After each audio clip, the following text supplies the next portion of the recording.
वसुदेवसुतं देवं कंसचाणूरमर्दनं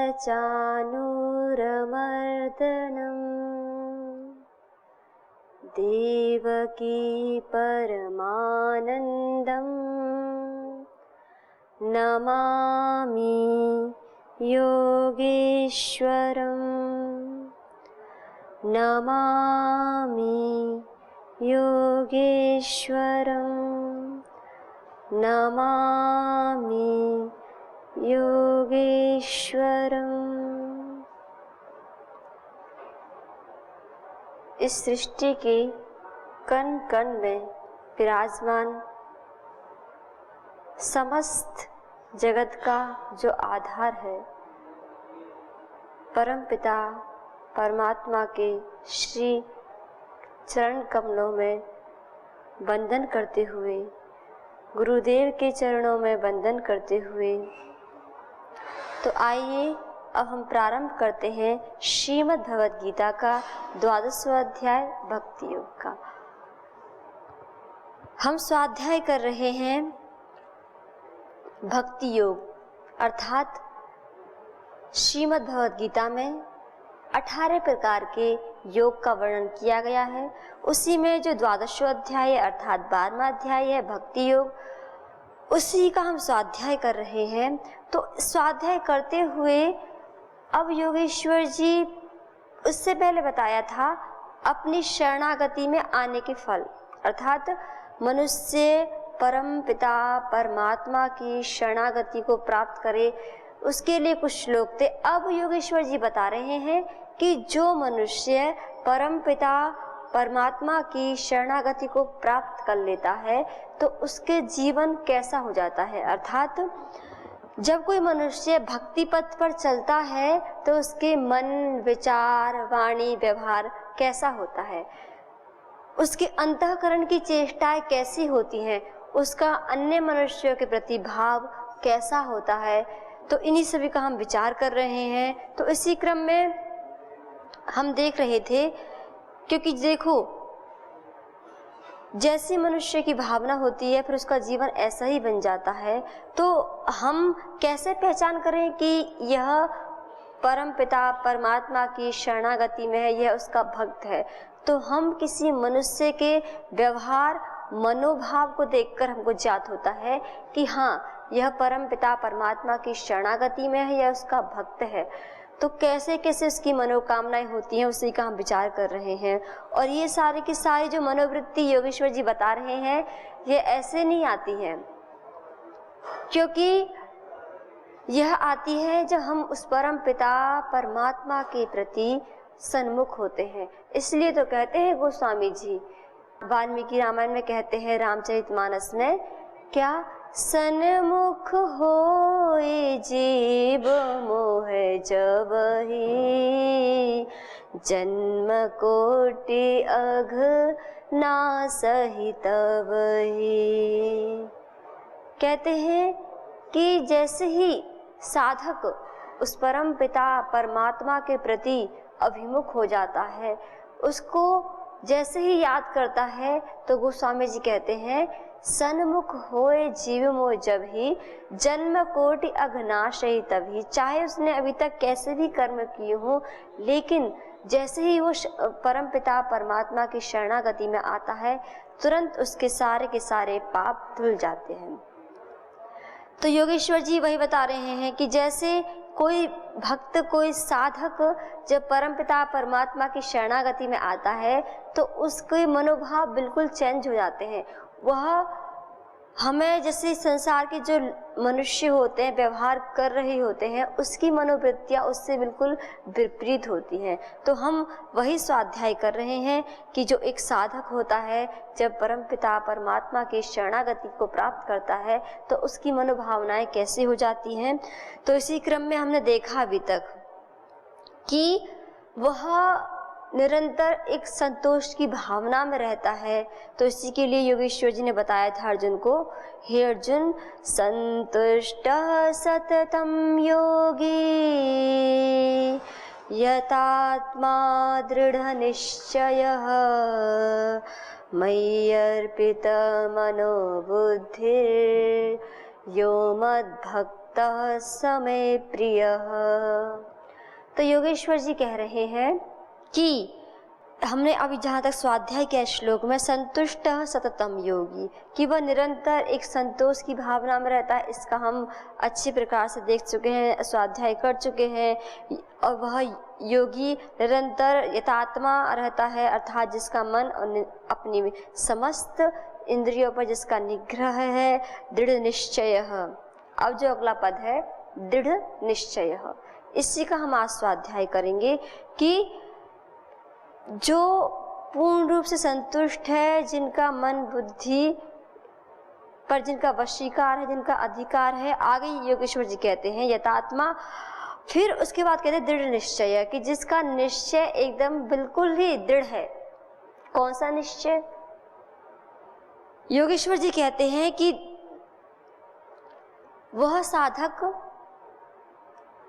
जब इस संसार में होता है तो वह यह दृढ़ निश्चय कर चुका होता है कि केवल और केवल वह अपने मन, वाणी, शरीर के माध्यम से जो भी क्रियाएं कर रहा होता है उसको अपने लक्ष्य याद होता है।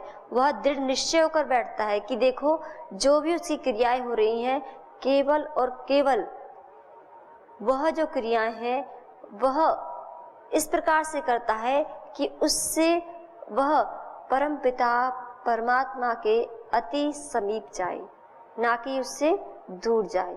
तो यही कह रहे हैं योगेश्वर जी कि उस साधक का दृढ़ निश्चय होता है, उसकी दृढ़ भावना यह होती है कि वह संसार में तो रहेगा ही, कोई भी मनुष्य हो संसार में उसको अपना जो भी उसका कर्तव्य है उसको पालन करना पड़ता है, लेकिन व्यवहार भी करना पड़ता है न मनुष्य के साथ।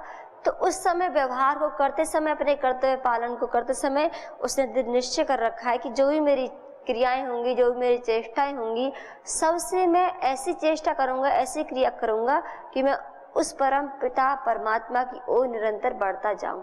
अर्थात केवल और केवल उसकी निश्चय में परम पिता परमात्मा ही होते हैं। तो योगेश्वर जी कह रहे हैं कि देखो अर्जुन, जब साधक परम पिता परमात्मा की शरणागति में आता है तो उसके भाव ऐसे हो जाते हैं।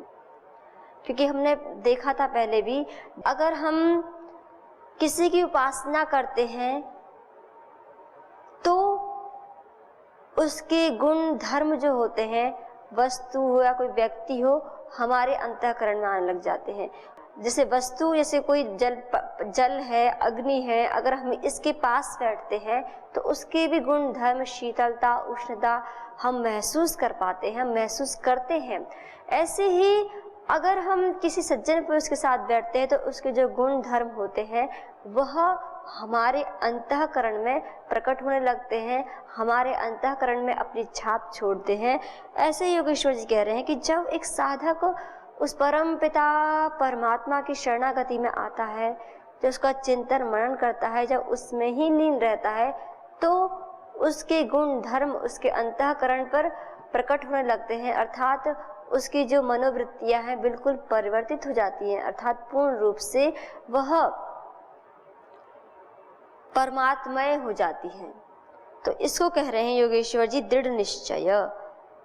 अर्थात कहना चाह रहे हैं कि जो संतुष्ट है और जो जिसका अपने मन इंद्रियों पर पूर्ण रूप से अधिकार है, फिर आगे कहा जो दृढ़ निश्चय वाला है, जिसने अपने जीवन में निश्चय कर रखा है। क्योंकि देखो सज्जनों, हमको जैसे हम इस जीवन रूपी यात्रा में चल तो रहे होते हैं, लेकिन खा रहे होते, पी रहे, सुबह उठते हैं, जागते हैं, जो अपना काम वो करते हैं, लेकिन किस लिए कर रहे हैं यह पता नहीं है।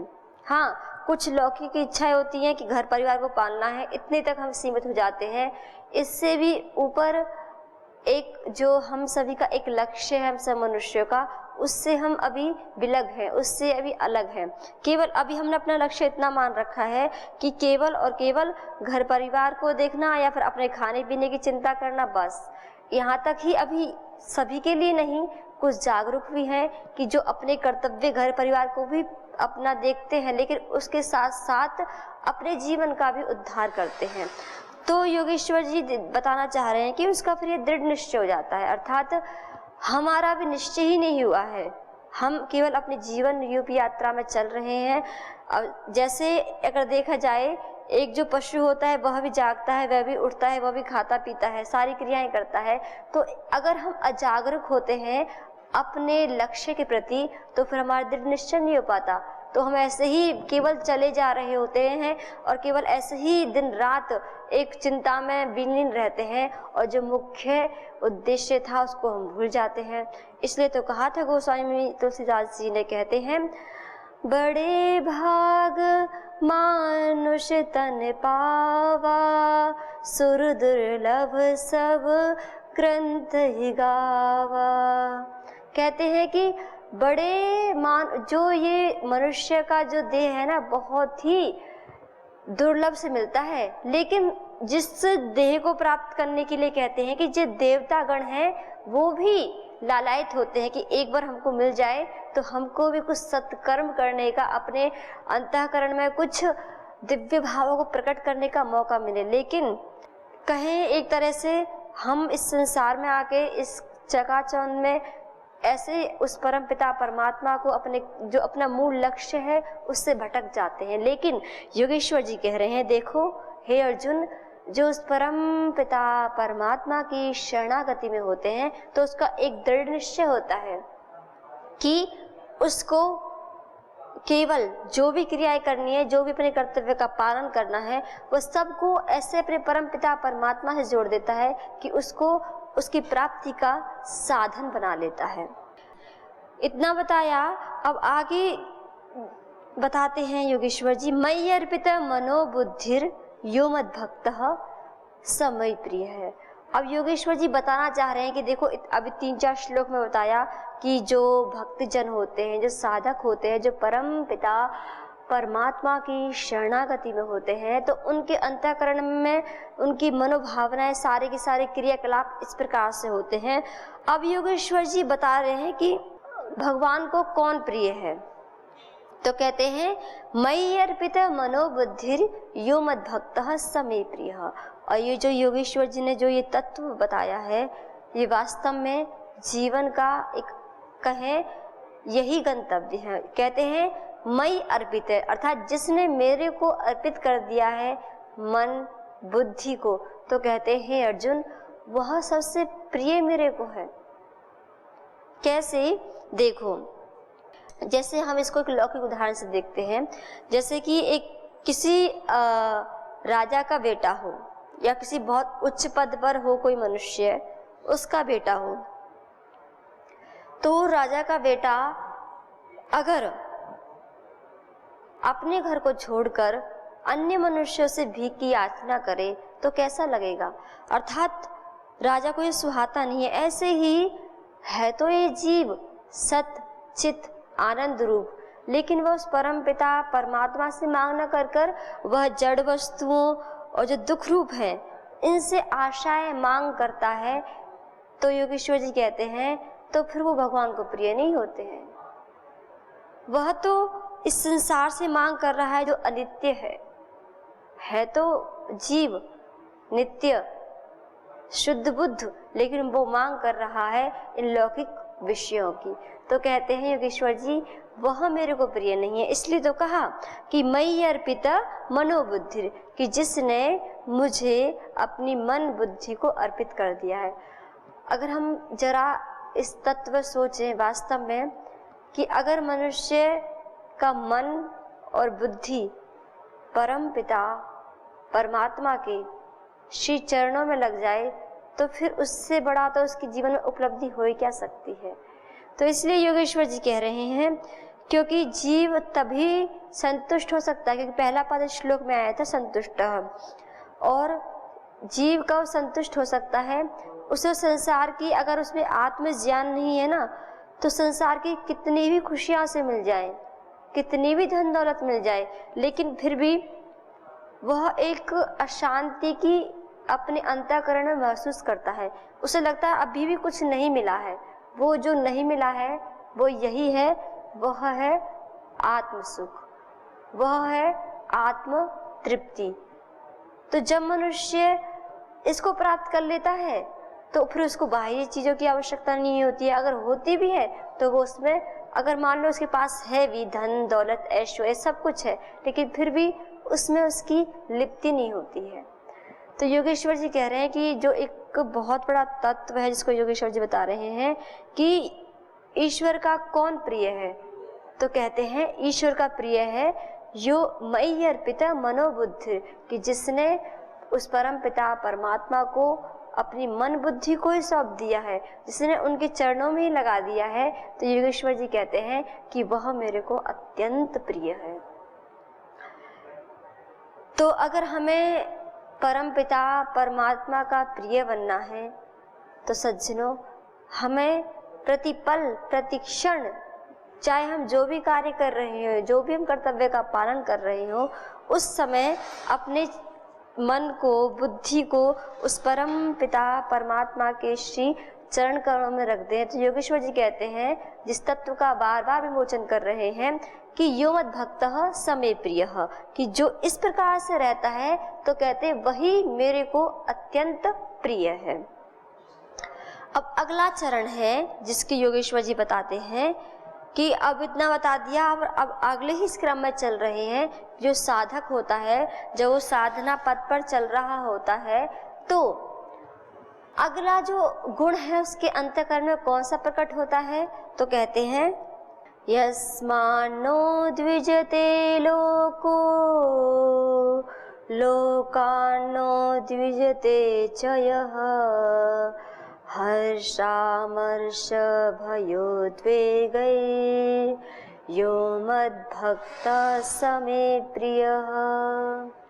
अब अगले ही चरण में योगेश्वर जी कहते हैं कि हे अर्जुन सुनो, क्या यस्मान्नो द्विजते लोको, अर्थात अब जो भक्त है, जो साधना पथ पर चल रहा है, तो कहते हैं योगेश्वर जी कि उस भक्त यस्मान्नो द्विजते, कि जो भक्त साधना पथ पर चल रहा है, साधना पथ पर आरूढ़ है, तो कहते हैं उससे लोग, अर्थात जो मनुष्य संसार में रहने वाले हैं, वह उद्विग्न नहीं होते हैं। देखो, जो हम इस संसार में रहते हैं, हम जो वाणी व्यवहार, जो भी हमारी मन के द्वारा, वाणी के द्वारा, शरीर के द्वारा जो चेष्टाएं होती हैं, तो उससे अन्य मनुष्य अवश्य प्रभावित होते हैं, अर्थात जो हम व्यवहार कर रहे होते हैं। तो योगेश्वर जी कहते हैं, हे अर्जुन सुनो, जो साधक साधना पथ पर चल रहा होता है, भक्ति में लीन है ना, वह उससे कभी कोई मनुष्य उद्विग्न नहीं होता। जैसे हमने किसी को कुछ वाक्य बोला और ऐसा वाक्य बोल दिया कि उससे वो मनुष्य उद्विग्न हो जाता है। तो योगेश्वर जी कहते हैं कि लेकिन जो वो साधक होता है ना, वो साधक अपनी क्रियाकलाप ऐसे करता है कि उसकी क्रियाकलाप से कोई मनुष्य उद्विग्न, अर्थात उसके मन में क्रोध लोभ मोह कुछ भी नहीं आता है। तो ऐसे कैसे हो सकता है? तो अर्थात यहाँ बताने जा रहे हैं कि जब एक भक्त, जैसे हमने देखा भी हमारे इतिहास में, ऐसे अनेकों उदाहरण हैं, ऐसे अनेकों भक्त, सैकड़ों भक्त हुए हैं। भक्त ध्रुव, प्रहलाद, मीराबाई, कबीर, अनेकों संत हुए हैं कि जिनका ऐसा व्यवहार था कि जिनसे कोई उद्विग्न नहीं होते थे। तो भक्त सर्वत्र सब में अपने परम प्रिय को, प्रभु को देखता है, तो इसलिए तो वो कुछ ऐसी अपनी मन शरीर वाणी के द्वारा कोई ऐसी चेष्टा नहीं करता है कि जिससे अन्य मनुष्य दुखी हो। इसलिए योगेश्वर जी कह रहे हैं कि जब वह सब में, उसकी दृष्टि में केवल और केवल वो परम पिता परमात्मा है, तो कहते हैं उसकी वाणी मन शरीर से होने वाली संपूर्ण चेष्टाएं केवल भगवान की प्रसन्नता के लिए होती हैं। अगर मान लो किसी को साथ व्यवहार भी करता है तो इस प्रकार करता है कि जैसे गोस्वामी जी कहते हैं, सिया राम में सब जग जानी, अर्थात वासुदेवः सर्वम। इस तत्व को लेकर कि जब वह आपस में किसी के साथ व्यवहार कर रहा होता है तो उसकी दृष्टि में वह केवल मनुष्य मात्र नहीं होता है, उसके नेत्र संपूर्ण संसार में, संपूर्ण लोक में उस परम पिता परमात्मा को ही देखते हैं। और जब हम परम पिता परमात्मा को ही देखते हैं तो योगेश्वर जी कहते हैं तो उस भक्त के लिए तो फिर किससे द्वेष, अर्थात किसको वो उद्विग्न करेगा। तब तो वो जब उसको पता है सृष्टि के कण कण में वह परम पिता परमात्मा ही विद्यमान है, तो वो अपने मन वाणी शरीर से एक भी ऐसी चेष्टा नहीं करता है कि जिससे किसी को दुख हो, जिससे कोई मनुष्य दुखित हो जाए। अगर ऐसा हो जाता है तो वह बहुत ही दुखित होता है और सोचता है कि मैंने परमात्मा को ही हानि पहुंचा दी। तो ऐसी उसकी चेष्टाएं होती हैं। तो ऐसी अवस्था में तो भक्त किसी भी प्राणी को दुखित नहीं कर सकता है। फिर भी हमारे मन में शंका पैदा हो सकती है कि देखो, हमने ऐसे सैकड़ों उदाहरण देखे, भक्त प्रहलाद का उदाहरण देखा कि वह श्री हरि के बहुत भक्त शिरोमणि में गिर जाते हैं, भक्त प्रहलाद, लेकिन उनके स्वयं के पिता ही उनके दुश्मन थे, शत्रु थे। और यहाँ तो योगेश्वर जी कह रहे हैं कि यस्मान नो द्विजते लोगो, अर्थात उससे कोई मनुष्य उद्विग्न नहीं होता, यहाँ तो उनके पिता ही उनसे उद्विग्न हो रहे हैं। तो यह हम स्पष्ट कर देते हैं कि देखो, इसमें कई कारण होते हैं कि जब मनुष्य भक्ति तो कोई ऐसी चेष्टा नहीं होती है, कोई भी ऐसा उसका वाणी व्यवहार ऐसा नहीं होता है कि कोई किसी को वह उद्विग्न करे। लेकिन जो साधक होता है, लेकिन जो और अन्य मनुष्य होते हैं, अपनी आश्री प्रवृत्ति, अपने आश्री स्वभाव के कारण उनको जो भक्त की चेष्टाएं हैं वो सुहाती नहीं है, अर्थात अपने अनुकूल नहीं लगती हैं। इसलिए वह भक्तों से भी शत्रुता अपना बैठते हैं, इसलिए वो भक्त से शत्रुता वो कर बैठते हैं। योगेश्वर जी तो कह रहे हैं कि उससे कोई मनुष्य उद्विग्न नहीं होता है जो भक्ति पथ पर चल रहा होता है। लेकिन हमने देखा भक्त जो मीराबाई थी, उनके जीवन में भी देखा कि उनको इतनी यातनाएं दी गई, उनको जहर भी पिलाया गया। तो अगर ऐसा होता है तो फिर उनके साथ ऐसा क्यों किया गया? क्योंकि इसका एक ही उत्तर है कि अपने जो आश्री स्वभाव के कारण भक्त की जो हितकर क्रिया है उसको भी जब मनुष्य अहितकर समझ लेता है तब ऐसी चेष्टाएं करता है। तो योगेश्वर जी कह रहे हैं कि उस भक्त से कोई भी उद्विग्न नहीं होता है। तो लेकिन संसार में हमने ऐसे उदाहरण देखे हैं। अगर हम देखें भक्त प्रहलाद के ही, तो उनके स्वयं पिता ही उनके शत्रु थे। तो कहते हैं कि वह उनके आश्रित स्वभाव कारण, अगर उसका पुत्र श्री हरि की उपासना कर रहा है तो उसका आश्रित स्वभाव क्या था कि वह अपने आप को ही ईश्वर मान बैठा था। लेकिन भक्त प्रहलाद ने उनको ईश्वर मानने से इनकार कर दिया था कि ईश्वर तो केवल एक श्री हरि ही है, तो मैं उनका ही जप करूँगा, उनकी ही भक्ति करूँगा।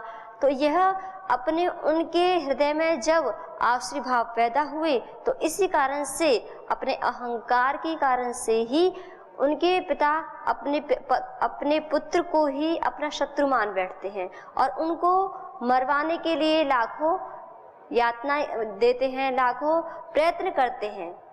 तो योगेश्वर जी कह रहे हैं कि उससे कोई मनुष्य उद्विग्न नहीं होता। ऐसे ही हम भक्त मीराबाई के जीवन में देखें कि जब योगेश्वर जी कह रहे हैं कोई उद्विग्न नहीं होता, फिर उनको इतनी यातनाएं क्यों दी गई?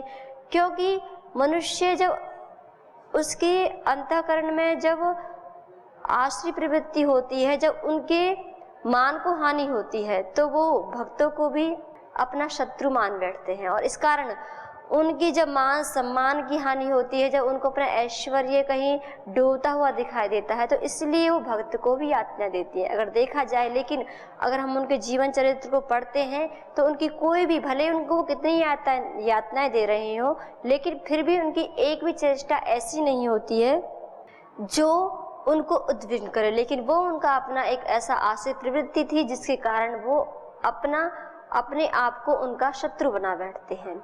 तो योगेश्वर जी ने बहुत ही अच्छा एक पद बताया आज।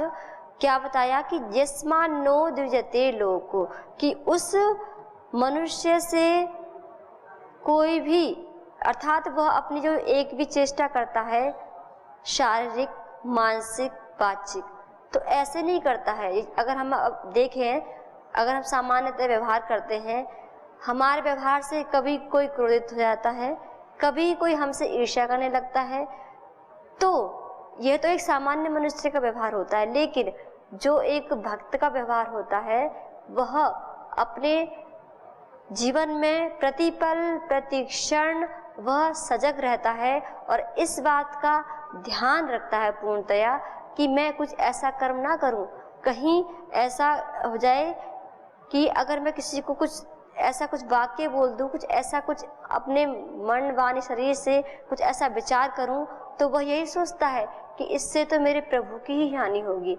अर्थात मैं प्रभु का ही तिरस्कार करूंगा, प्रभु का ही अपमान करूंगा। तो सज्जनों, यह तो एक चरम कोटि की अवस्था है, एक पराकाष्ठा की अवस्था है कि जब भक्त इस अवस्था में पहुंच जाता है तो वह किसी भी प्राणी से वह इस प्रकार व्यवहार नहीं करता है कि उसके चित्त को आघात हो, चोट हो। तो योगेश्वर जी ने आज जो बताया बहुत ही अच्छा पद बताया।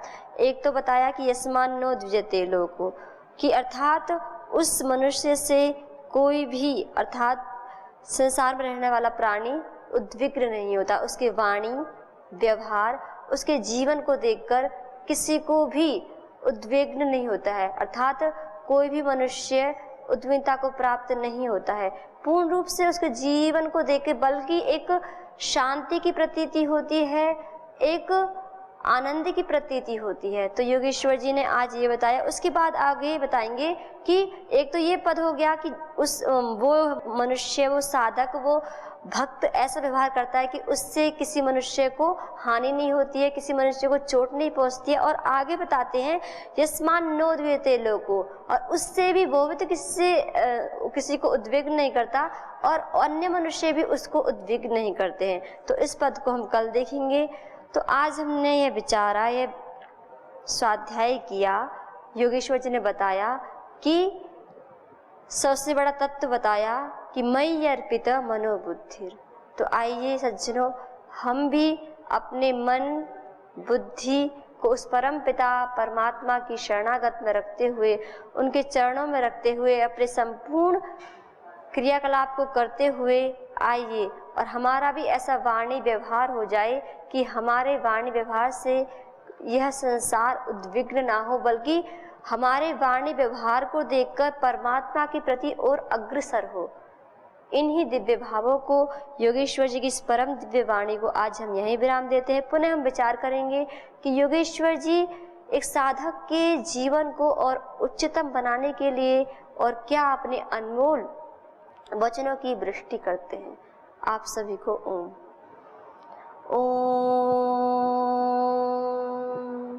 शांति शांति शांति।